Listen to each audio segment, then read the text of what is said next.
Comment éviter de manger ses émotions?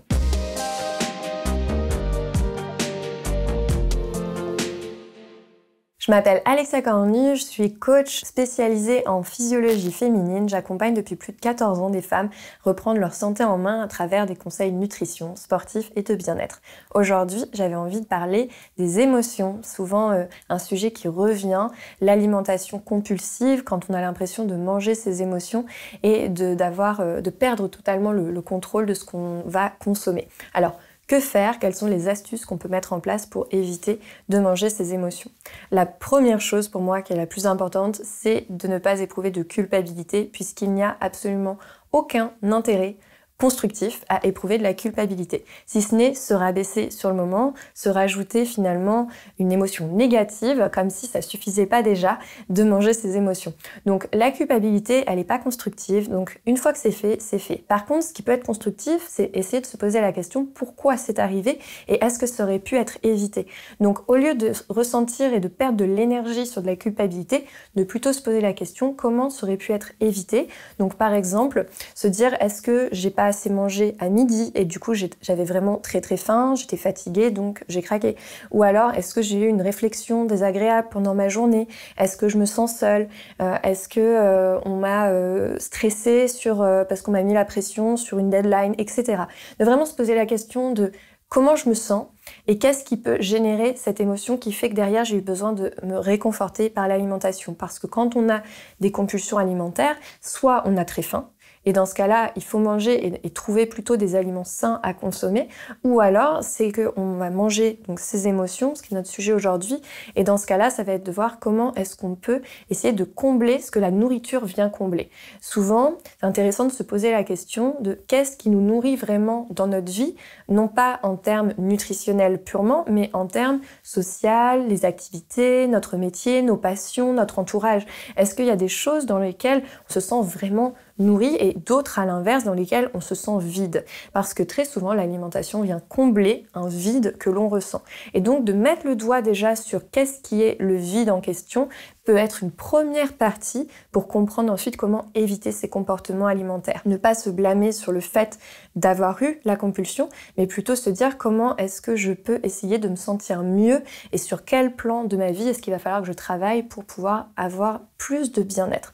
Donc pour moi, ça c'est vraiment très important dans un premier temps. Ensuite, bien sûr, il y a des petits stratagèmes qui existent. Moi, souvent, ce que je recommande, c'est tout ce qui va être aliments doudous, réconfortants ou très tentants, de les mettre dans des endroits qui sont pas facilement accessibles ou tout du moins pas visibles.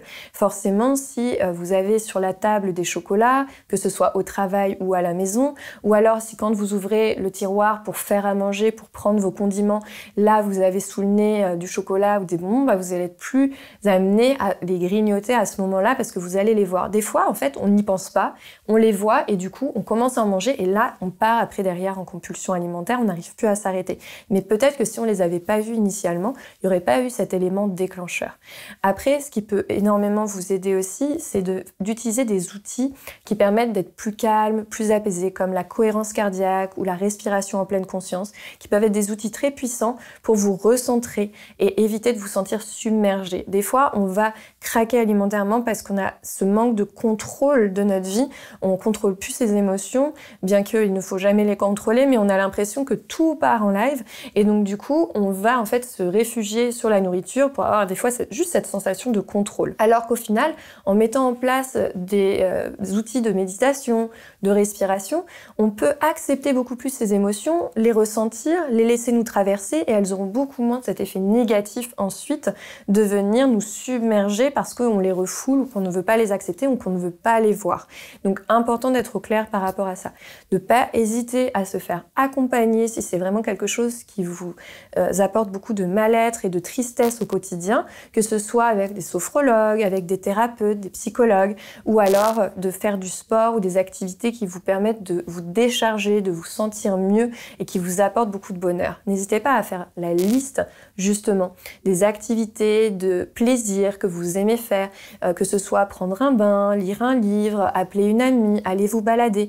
Mais en fait, d'avoir cette liste d'activités-là qui vous font du bien, qui vous remplissent de bonheur et qui, du coup, vont éviter que vous vous remplissiez par l'alimentation parce que vous avez un trou à combler. Et donc ces activités-là, de ne pas attendre justement d'avoir des pulsions alimentaires pour se dire bah tiens, ce serait le moment de le faire, mais de les faire en prévention. C'est-à-dire de s'accorder du temps pour soi, un petit peu plus régulièrement, même si c'est par petites doses, mais régulièrement, de façon à ce que ça ne s'accumule pas et que ça ne vienne pas ensuite se répercuter sur l'alimentation. Donc comme vous le voyez depuis tout à l'heure, je parle très peu de l'alimentation en elle-même, puisque les pulsions alimentaires vont plutôt se gérer de façon émotionnelle la plupart du temps. D'être bienveillant envers soi-même, de prendre le temps de comprendre ce qui ne va pas, va être le premier pas pour ensuite avoir envie d'agir et de ne pas rester dans cette situation et au contraire de prendre plus le contrôle de ça pour pouvoir se dire ok, bah, je passe à l'action, je prends plus de temps pour moi, je fais attention aux éléments de ma vie qui sont manquantes entre guillemets et je vois comment est-ce que je peux remplir ça pour me sentir plus alignée et du coup moins dans le besoin de venir me récompenser ou de venir me féliciter avec du coup de l'alimentation. Je parle d'alimentation depuis tout à l'heure, mais c'est la même chose avec l'alcool. C'est un sujet qui est un petit peu plus tabou, mais c'est exactement le même phénomène. J'ai énormément de femmes qui me disent, bah moi, quand je rentre du travail, je me sers un verre de vin pour me féliciter. Et puis un verre de vin, c'est rien, sauf qu'un verre de vin tous les jours, c'est de l'alcoolisme. Donc vraiment de faire attention à ces pratiques-là. Le fait finalement de boire pour se récompenser ou de manger pour se féliciter ou pour se réconforter, c'est pas forcément une pratique saine sur le long terme.